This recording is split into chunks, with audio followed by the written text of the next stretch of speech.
دیسیپلین راهی برای اعتبار بخشیدن به زندگی. زمانی که از دیسیپلین یا نظم در زندگی صحبت می‌کنیم، یعنی می‌توانیم خودمان را کنترل کنیم. یک مثال ساده از دیسیپلین در زندگی مربوط به تربیت بچه هاست. ما به فرزندانمان یاد می‌دهیم که رفتار خوبی داشته باشند. به خاطر رفتار مناسبشان به آنها پاداش می‌دهیم. همینطور تلاش می‌کنیم رفتار نادرستشان را تصحیح کنیم. همین مثال ساده سرنخ‌های زیادی در مورد دیسیپلین و اثراتش در زندگی در اختیارمان می‌گذارد. نظم یک مفهوم آموزشی است که می‌توانیم آن را یاد بگیریم. اما به نظرتان چطور باید به زندگی خودمان نظم بدهیم؟ خودکنترلی چه کاربردی در زندگی روزمره ما دارد؟ معرفی 9 روش قدرتمند برای داشتن دیسیپلین در زندگی شخصی. تا به حال چند بار برای کاری برنامه ریزی کردید و به نتیجه نرسیده است؟ لازم نیست دنبال مثالهای سخت باشید، بیایید از چیزهای ساده مثل پیگیری برنامه ورزشی یا گرفتن رژیم غذایی شروع کنیم. بیشتر افراد برای شروع کارها به دنبال ساعت و روز خاصی هستند که در بیشتر مواقع هرگز فرا نمی‌رسند. می‌خواهید از شنبه شروع کنید؟ بعد از سال نو؟ بعد از تعطیلات زمستانی یا غیره؟ تا به حال با خودتان فکر کرده اید چرا ما از تلاش برای بهبود زندگی ما ناامید می‌شویم؟ واقعیت این است که برای رسیدن به هدف شخصی باید عزم و اراده، نظم و تلاش زیادی داشته باشیم. عدم وجود هر کدام از این فاکتورها به شکست در اهداف ختم می‌شود. به همین دلیل تنها کمتر از 20% از افراد می‌توانند اهداف ذهنیشان را محقق کنند. در ادامه چند تکنیک مؤثر برای یادگیری خودکنترلی یا دیسیپلین در زندگی شخصی آورده شده‌اند. 1. نقاط ضعفتان را بشناسید. همه ما نقاط ضعفی داریم. گاهی نمی‌توانیم در برابر شکلات و غذاهای فست فود مقاومت کنیم. معتاد به فناوری، فیسبوک یا بازی‌های آنلاین هستیم و یا هر چیز دیگری که تصورش را بکنید. همه این نقاط ضعف تأثیر مشابهی روی زندگیمان دارند. انکار کردن نقاط ضعف یا نشان دادن عدم آسیب‌پذیری کمکی به بهبود سبک زندگی شخصی نمی‌کند. همه ما تا یک نقطه مشخصی می‌توانیم روی نقاط ضعفمان سرپوش بگذاریم، ولی این پنهانکاری نمی‌تواند باعث غلبه به آنها شود. 2. وسوسه ها را برطرف کنید. ضرب المثل از دل برود هر آنچه از دیده برفت ممکن است به نظرتان احمقانه به نظر برسد، ولی تا حدودی واقعیت دارد. ما تنها زمانی میتوانیم به نظم و خودکنترلی برسیم که بزرگترین وسوسه های خود را از محیط زندگی خارج کنیم. خیلی ساده است. اگر میخواهید رژیم غذایی سالمی داشته باشید، دست از خرید محصولات بیکیفیت خوراکی بردارید. اگر می‌خواهید بهره‌وری بیشتری در محیط کارتان داشته باشید، اعلان‌های شبکه‌های اجتماعی را خاموش کنید و هرچه حواس پرتی‌های کمتری داشته باشید، تمرکزتان روی هدف نهایی بیشتر می‌شود. پس برای رسیدن به موفقیت و نظم شخصی باید از راه غلبه به وسوسه‌ها وارد شوید. 3. هدف را انتخاب کنید و برایش برنامه بچینید. وقتی می‌خواهید نظم شخصی داشته باشید، باید چشم‌انداز روشن و دقیقی از خواسته‌تان ایجاد کنید. برای رسیدن به هدف فقط دانستن مبدأ و مقصد کمکی نمی‌کند. دستیابی به هدف به یک مسیر راه یا نقشه نیاز دارد. زمانی که برنامه‌ای برای تحقق اهدافتان ندارید، به سادگی در این مسیر گم می‌شوید.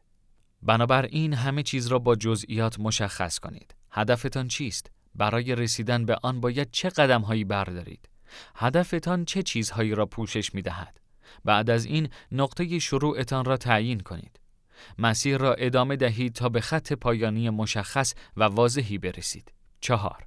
دیسیپلین شخصی خودتان را بسازید. نظم و انضباط چیزی نیست که با آن متولد شوید. این یک رفتار آموختنی است. بنابراین مثل هر مهارت دیگری باید آن را یاد بگیریم و برای تسلط بیشتر تلاش کنیم. این تسلط نیاز به تمرین و تکرار روزانه دارد. درست مثل رفتن به سالن بدنسازی و پرورش اندام. اراده، نظم و تلاش کمک می کنند تا به هدفتان برسید، ولی مانع اصلی در این بین حفظ تمرکز است. خیلی وقتها با وجود اینکه چیزی را می خواهیم، تمرکز کردن برایمان سخت است. به ویژه با گذشت زمان سخت‌تر می توانیم قدرت اراده ایمان را کنترل کنیم. همچنین اگر وسوسه‌ها یا تصمیماتمان بزرگتر باشند، کارهایی که باید برای کنترل و حفظ دیسیپلین انجام دهیم چالش برانگیزتر می‌شوند. از آنجایی که هیچ چیز یک شبه به دست نمی آید، تنها با تلاش مستمر و روزانه می توانیم دیسیپلین شخصی خودمان را بسازیم. 5. عادتهای ساده و جدیدی ایجاد کنید. کار کردن روی دیسیپلین شخصی و ایجاد عادتهای جدید می تواند کمی دلهره آور باشد، به خصوص زمانی که روی یک کار مشخص تمرکز کرده اید. برای جلوگیری از این احساس ناخوشایند بهتر است عادات یا رفتارهای جدید را ساده نگه دارید. هدفتان را به مراحل کوچک و قابل انجام تقسیم کنید.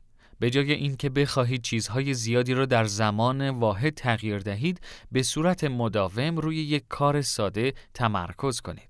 همینطور سعی کنید با اتکا به نظم ذهنی به مرور اهداف بیشتری را وارد لیست خودتان کنید.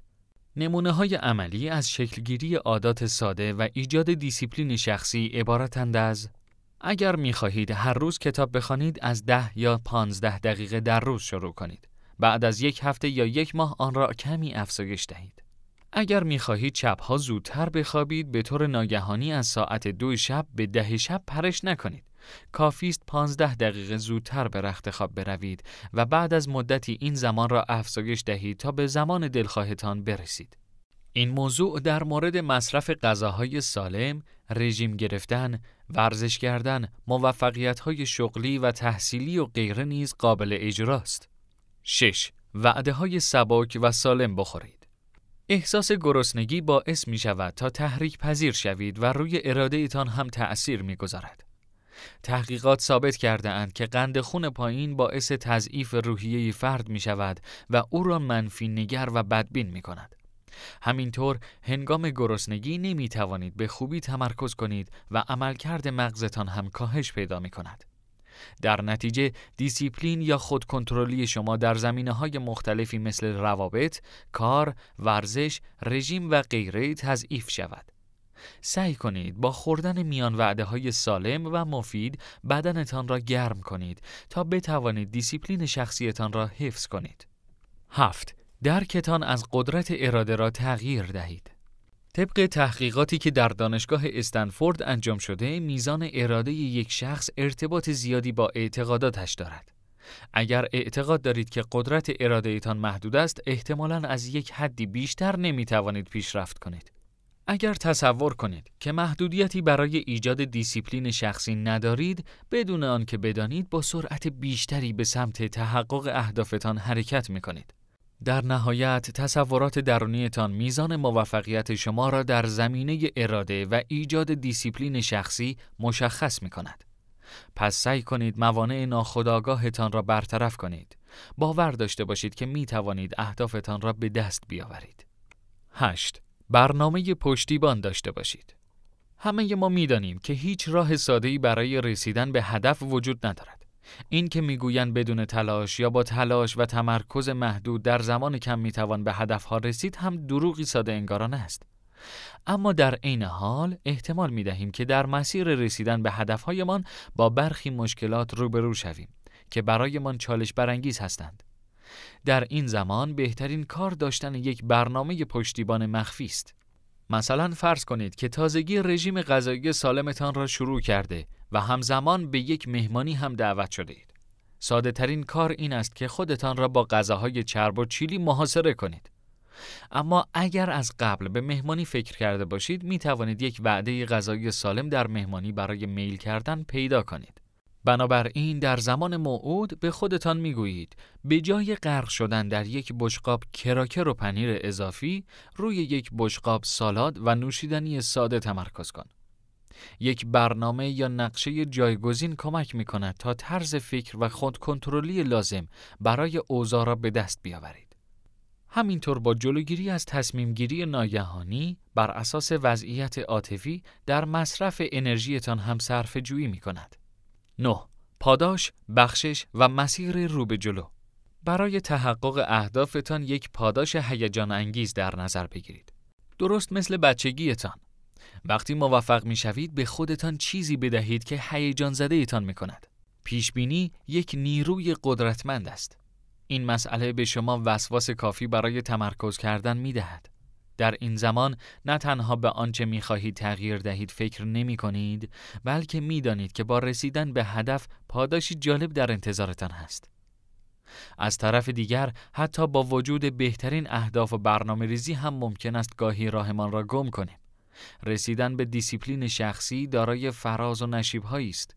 نکته اصلی این است که حتی در زمان شکست هم دوباره بلند شویم و رو به جلو حرکت کنیم. بنابراین شکست را بپذیرید و از آن کلیدی برای موفقیت بسازید.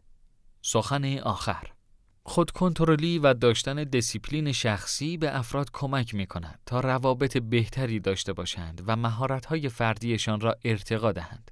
چنین افرادی وابستگی‌های کمتری دارند و به راحتی می‌توانند وضعیت‌های مختلف زندگیشان را مدیریت کنند. تحقیقات نشان می‌دهند که برخورداری از دیسیپلین شخصی بالا میزان رضایت افراد از زندگیشان را افزایش می‌دهد. چنین افرادی به روابط خود متعهدتر هستند و احتمال آسیب پذیریشان توسط عوامل مخرب مثل سوء مصرف مواد مخدر، بزهکاری و غیره کمتر است.